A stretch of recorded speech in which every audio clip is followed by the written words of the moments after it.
Hi, Philippines, and welcome to today's Voices. I'm your host, Maria, and today we'll talk about when the ground trembles, the Philippines battle against earthquake. Earthquakes are one of the most destructive natural disasters that strike without warning. But how prepared are we as a nation? To help us understand more, I'm joined by six special guests. We have John Merle Singson, a geologist who studies how and why earthquakes occur. We have also Bonifacio Godia, a representative from National Disaster Risk Reduction and Management Council. We also have Brian Ace Cortez, a student who bravely shared his earthquake experience.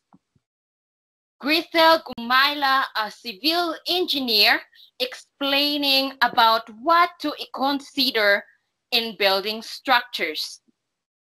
We also have Glyza May Duhay Lungsud, a teacher who promotes disaster preparedness in schools.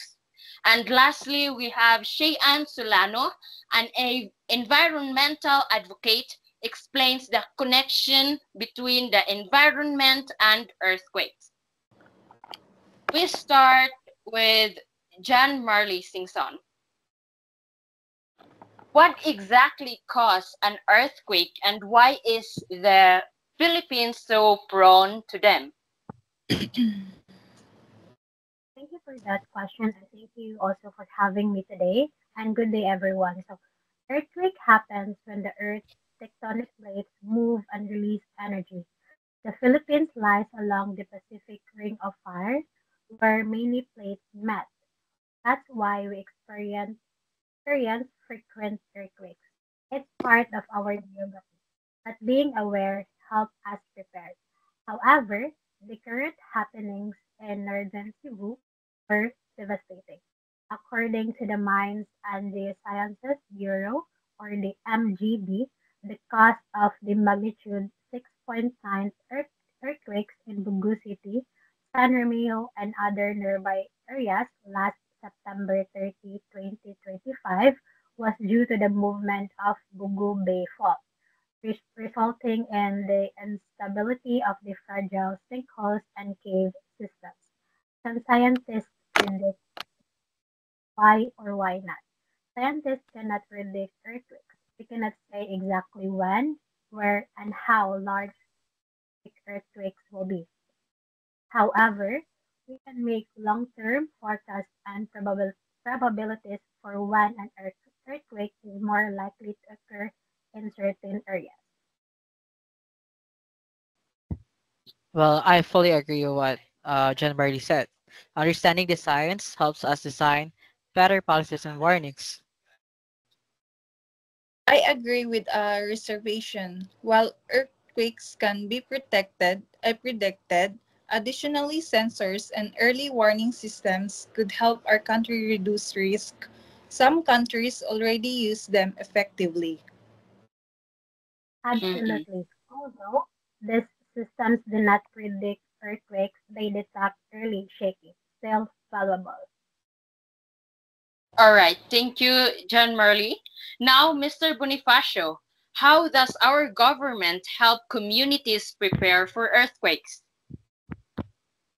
Well, we have the NDRRMC or the National Disaster Risk Reduction and Management Council in the Philippines. The RMC conducts regular nationwide earthquake drills. It provides emergency hotlines and coordinate with LGUs. We also educate citizens on what to do before, during, and after earthquakes to reduce casualties. How important are regular earthquake drill and disaster plans? Well, conducting regular earthquake drills are extremely important. Conducting earthquake drills teach people how to move safely during the shaking. During the Cebu and Davao Oriental quakes, we saw that those who practiced drop, cover, and hold responded more calmly. Conducting drills saves lives because they reduce panic and confusion. As a teacher, the school must be involved with the cover I quick drill often because I said how important this drill and the well display and confidence and students. I respectfully disagree a bit. Even though we practice drills, many students are still panicked during the earthquake. I think drills must be more realistic. Well, that is a good point. For now, the NDRMC are now improving simulations to include more realistic scenarios. I think drills should also consider environmental risk like landslides or flooding because these often follow earthquakes. Ryle, I understand you personally experienced the earthquake in Bugu. Can you tell us what happened and what you learned from it?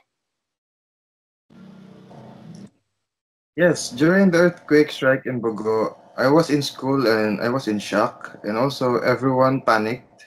But our teacher guided us to go outside and to get safety. That experience uh, made me a very important lesson to stay calm and to know where to go during emergencies. Mm-hmm. That's good.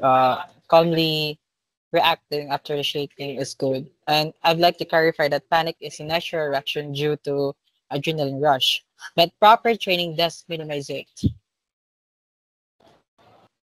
Thank you for sharing, Ryle. Now, Greta, what can we do to make buildings safer during earthquakes?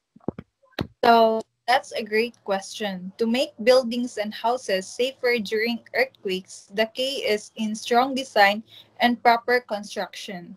We should make sure that structure have a solid foundation, are well balanced, and use reinforcement like steel bars and shear walls to resist shaking.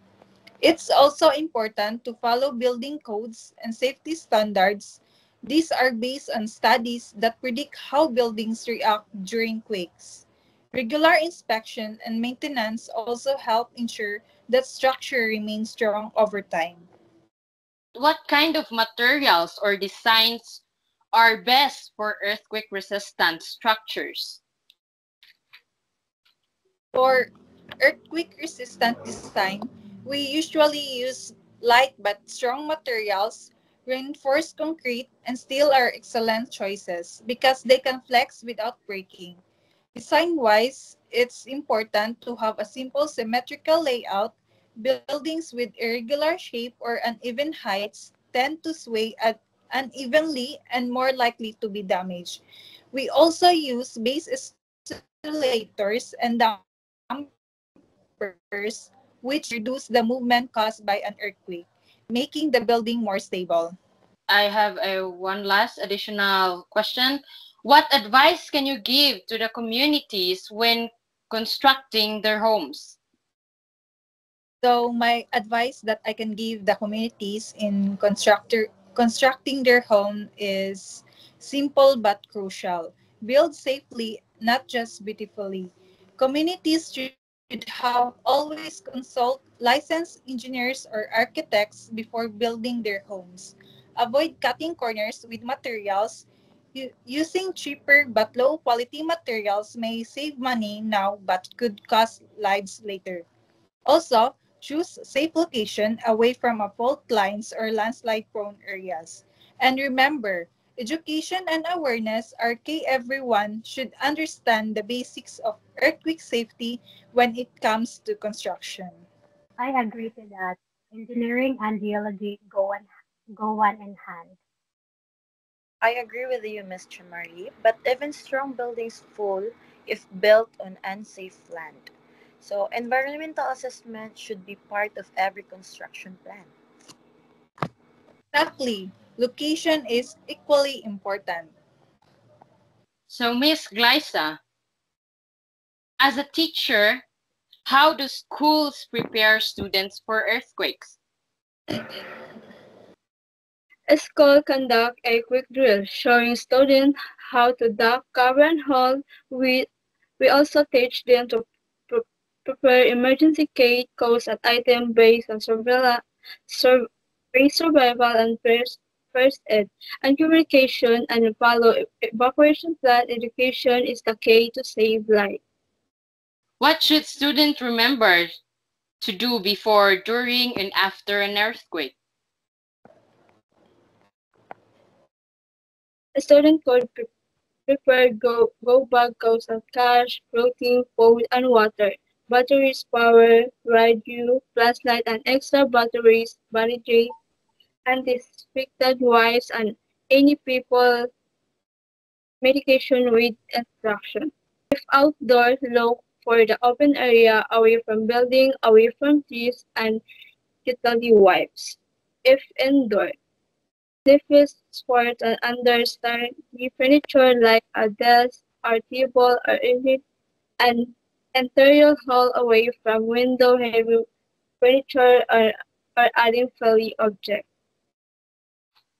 After, check for injury and provide first aid if necessary. Stay away from damaged building and prepare for aftershock and move safe area if necessary.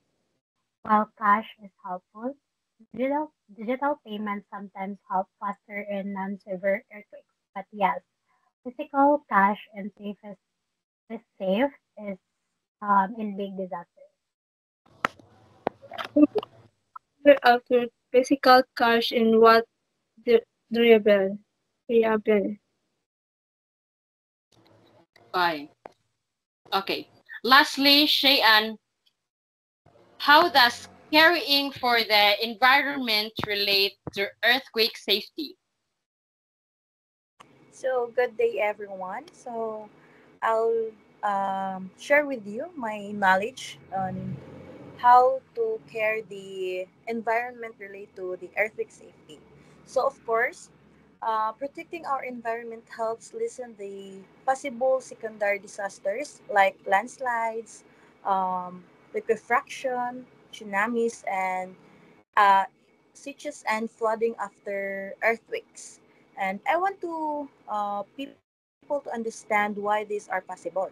So ground shaking can destabilize soil and rock on slopes, causing landslides, rock falls, mudslides, and rapid debris down a mountainside, um, which can cause significant damage and, of course, loss of life in hilly or mountainous areas. So that is why planting trees and avoiding deforestation make the land more stable.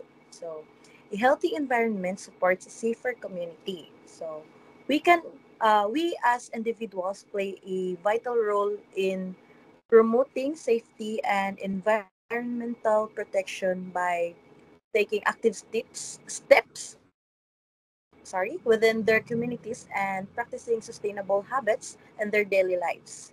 So they can participate. We can participate the clean up drives, tree planting events, and other green initiatives in our communities and neighborhoods to help reduce pollution and, of course, restore natural spaces.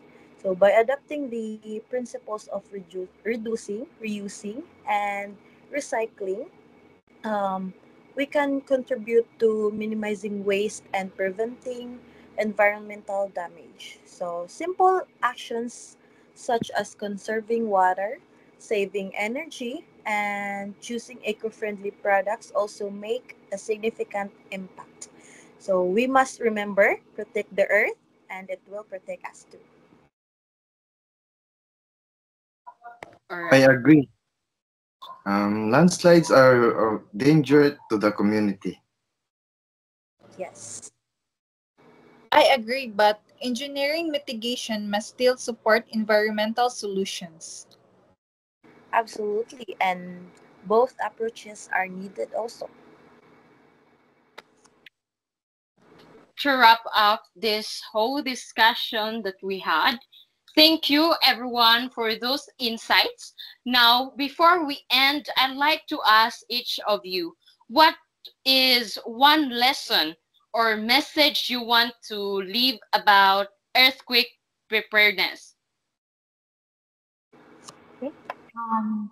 For me, I just want to tell you everyone that staying informed and understand the science, knowledge save us lives. And I want also to say this to all that always participate in drills and follow safety instructions. Mhm. For me, don't panic and stay calm and remember what you learned. In my own opinion, build safely and maintain structure properly. Treat other preparing start in school at home. So for me, bear in your minds, wherever you go, care for the earth, and it will help protect us and return. All right. Thank you so much to all our guests for sharing your experiences and expertise. Today, we've learned that earthquakes may be natural, but their damage can be reduced through awareness, preparation, and cooperation. This has been When the Ground Trembles, the Philippines Battle Against Earthquakes. I am Maria, your host, reminding you to stay safe, stay alert, and always prepared.